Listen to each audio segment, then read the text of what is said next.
Hi, I'm Bri. I've been riding for about 6 years now. I started off on my BSA Bantam D1, so it's a 125cc bike from 1952. I spent a few years riding that around the sort of local roads near to me, just popping down to the pub, going out for lunch, that sort of thing. And a couple of years ago, I did my A2 licence. So that's a full restricted licence, which means I can ride up to 47 horsepower bikes. So I got myself a Suzuki SFV 650 and got it restricted down to 47. So spent a bit of time on the Suzuki getting some more experience on the road. I've recently had the opportunity, which has been amazing, to try out these two gorgeous Royal Enfield 350 bikes.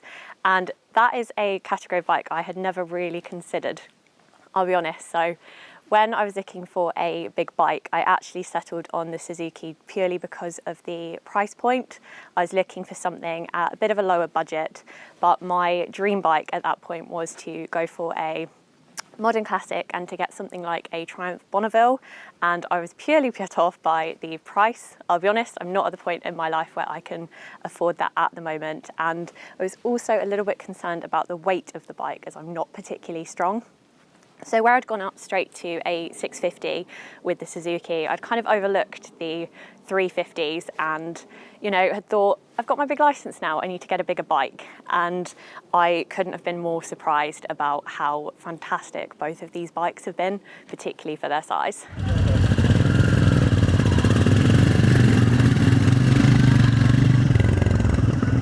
Alex and Dave from the channel lent me each of these bikes for just over a week to give them a proper test ride and see what I made of them. I was really excited in particular to ride down to Brighton and up to London. So Brighton, I grew up nearby and I absolutely love being by the seaside. And London is somewhere that's been on my bucket list to ride my bike to for a really long time.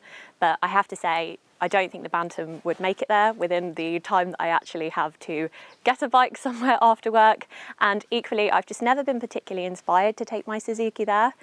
I am really into classic bikes, partially for their styling, and I really like photography as well. So something like riding across Tower Bridge on a Suzuki, it's just not going to look as stunning as I would like it to. Whereas as soon as I saw these Royal Enfields, I was really excited to take them to some iconic locations. So I had the Meteor first and I took that down to Brighton and also up to London. And I was fortunate enough to also have the time to take the Classic up to London for a night as well. That was actually last night and I didn't get home till 2 in the morning because I had such an amazing time riding around the city at night.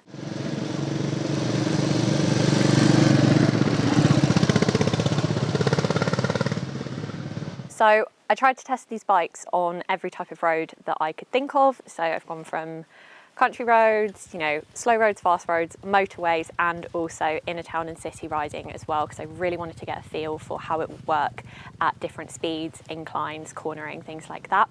And I found that going through cities, it is absolutely fantastic to ride at slower speeds. It feels very nimble and it's really easy to maneuver the bike around. In terms of things like motorways, so I wasn't too sure what to expect from a 350 on a motorway. Obviously on a Suzuki, it's got plenty of power, doesn't struggle when I get to 70 and will sit there very happily. My Bantam, however, does not love going over 35 mile an hour unless I'm going downhill and leaning forward. So I was interested to see where these would sit, and I found that both of them sit pretty happy at 60. They will do more, and I did get them up to 70, but I found that they're most comfortable around 60 mile an hour. And for going up hills, I found that they pulled really well, and I tested them out a little bit in the wrong gears and found that it still behaved really well. So even when I was in too high a gear for a hill, it would still pull me up the hill and it would just get a little bit louder. And actually, in terms of noise, I found that the Meteor was a little bit quieter. It didn't really have that exciting engine noise that I like from a bike. However, the Classic one did, and I found that riding around London, even next to a Bonneville, it held up really well. It really held its own, and that was quite exciting.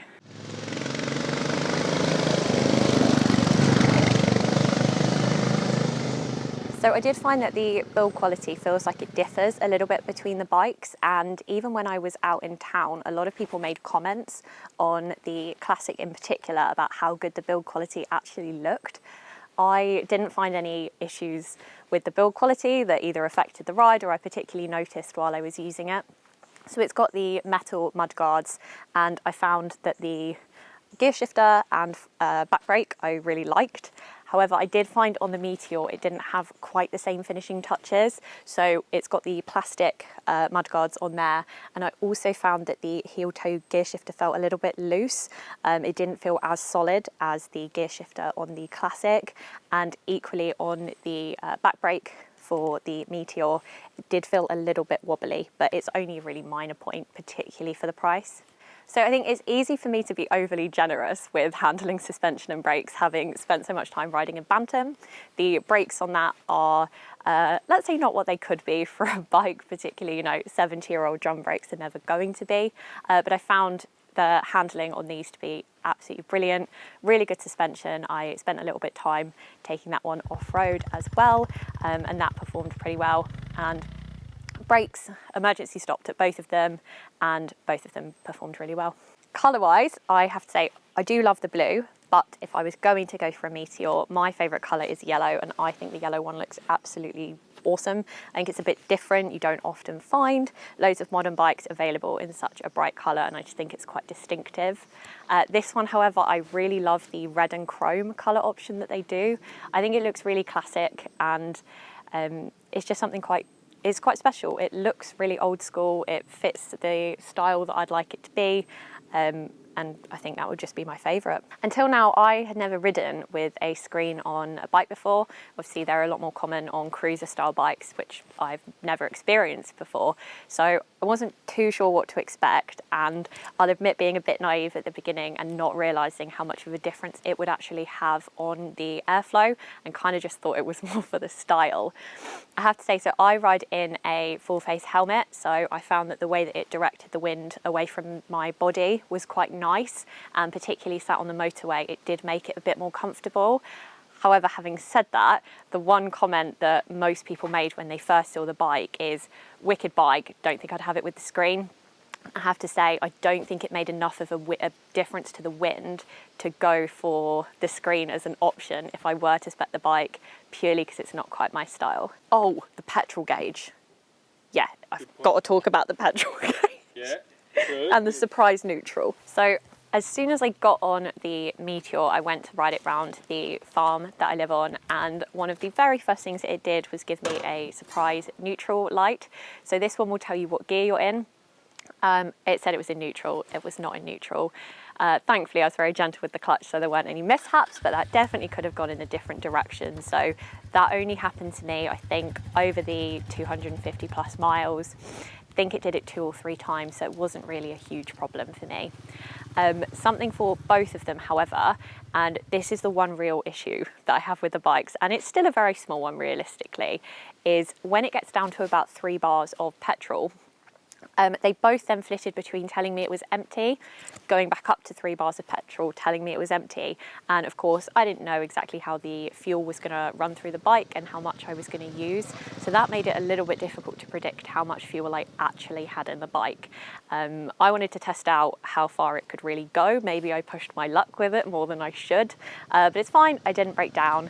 And I realised that it did that, particularly on the Meteor, it did that for quite a while. So it went back between 3 bars empty, 3 bars empty, and it did do that for some time. So I would say the petrol gauge wasn't the most reliable, but that's not the worst issue there could be.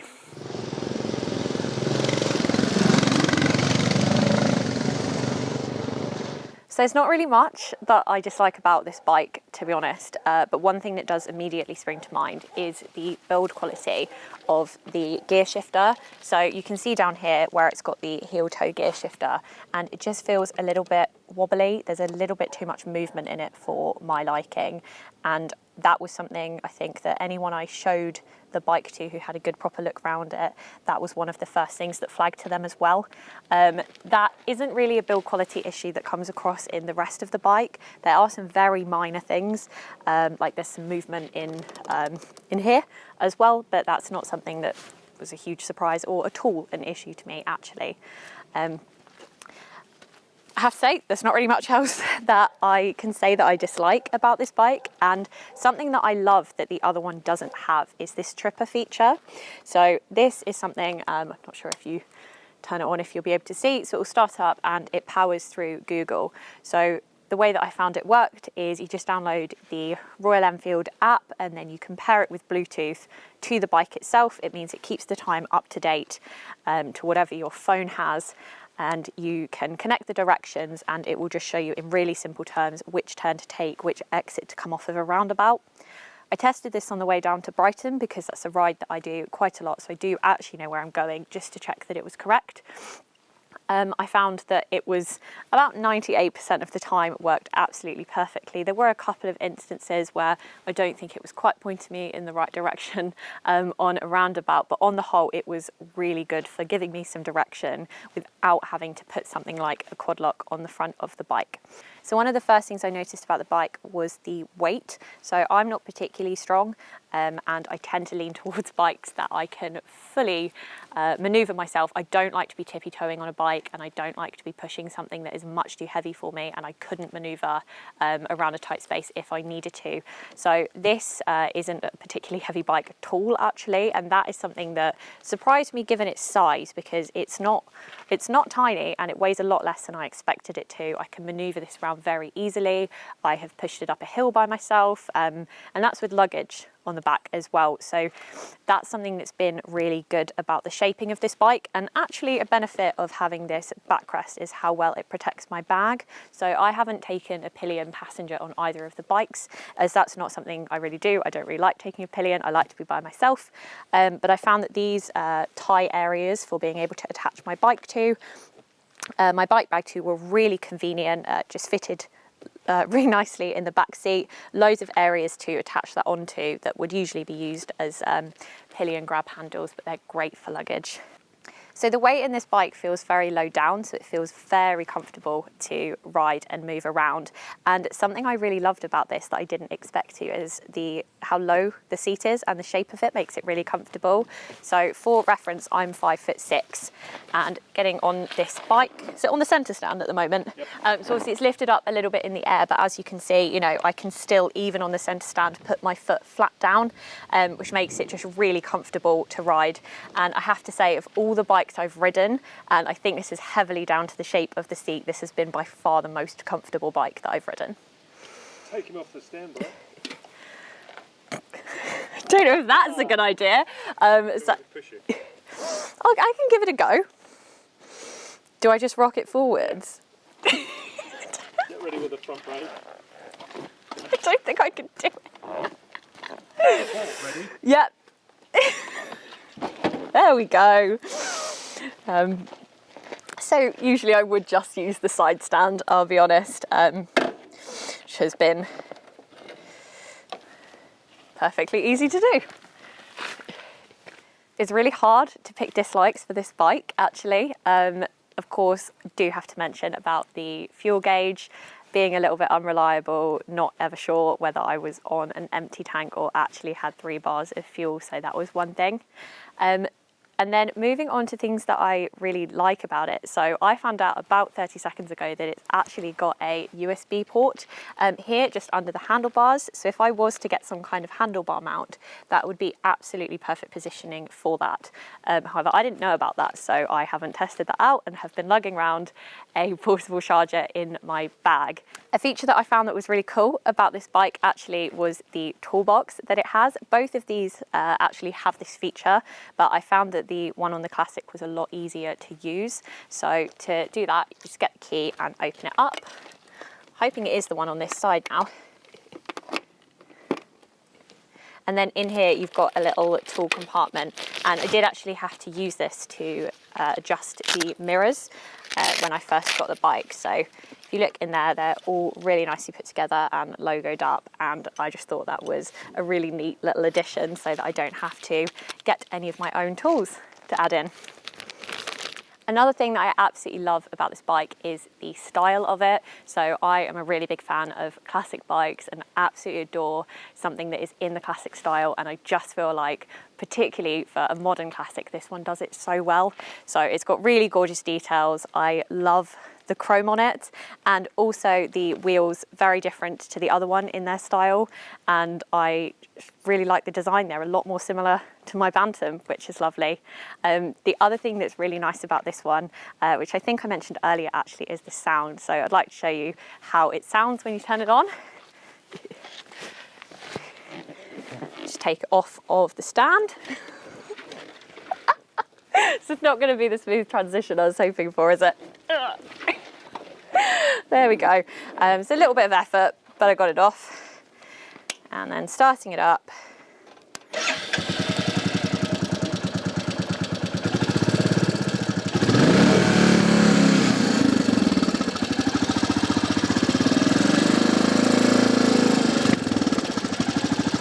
Yeah, that little pop.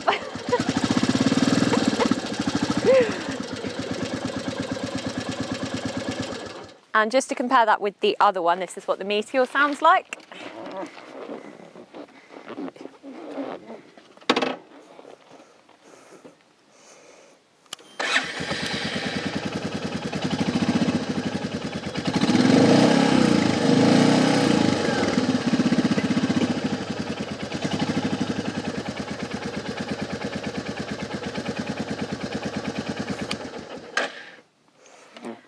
So I don't think it sounds as different in this environment, but trust me, riding around central London when you've got the noise echoing off the buildings, you can really hear the difference. And that one, I have to say, sounds a lot more special.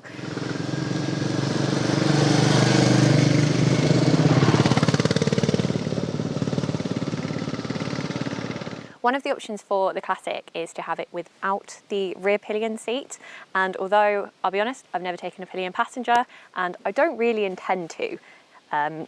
I love how perfectly it fits my bag on the back. So it's got these two different bars that I can use to attach my luggage. So I just put that round there and that one round there, likewise on the other side. Holds on perfectly and means I can take everything I need for a good day trip out with me and keep that on the back. I don't need to wear a backpack or worry about it coming off, which is really good. And speaking of day trips out and being able to go a bit of distance, so taking these to London and Brighton. So I covered quite a lot of miles on each of these, somewhere between 150 and 250 on each of the bikes. I only had to fill up each of the bikes once, and this one has still got a load of fuel left in it for me to hand it back with. So I found the fuel consumption to be really good, actually. I didn't have to put loads of fuel in it for the amount that I was riding the bikes. And to be honest, they had to put in some graft, particularly across the motorway. I didn't necessarily take it completely easy on them. So, you know, I was expecting that they may have used more fuel than that, but generally the fuel consumption on both of them is really good. On the Royal Enfield website, I've spec'd up how I would be buying each of these two bikes if I were to opt for them. So the Meteor, I chose to spec up without the rear backrest, without the windscreen, and I really love the yellow colour. That specification came out at about 3.8. And then for this bike, I spec'd it up. I decided to keep the pillion seat as there is an option to remove that, but I like to put my bag on it. And I also chose to go for the slightly more expensive red and chrome getup, which came out at 4.5. So there is a bit of a price disparity between the two bikes. There is sort of a £600–700 difference between the two. But I suppose it's just a way up of which one I prefer, considering that price difference. So I had the Meteor first, and after the week I spent on that, I did about 250 miles and took it to a few locations. After a week, I'd already spec'd up the Meteor how I thought I was going to buy it. I'd put it in yellow, I'd taken off the back seat rest, I'd taken off the windscreen, and I was really confident that, you know, that was going to be the bike for me.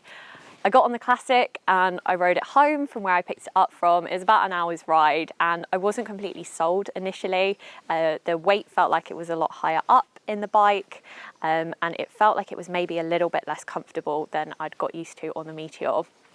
That completely changed after I took it to London, completely fell in love with the bike, and now I'm really set on wanting to buy one of these actually. It it feels like it ticks all the boxes that I want. It's very sensible in terms of the price. It fits quite well into the budget that I have. It looks classic, but it's reliable. It doesn't have a kickstand that I'm going to need to worry about.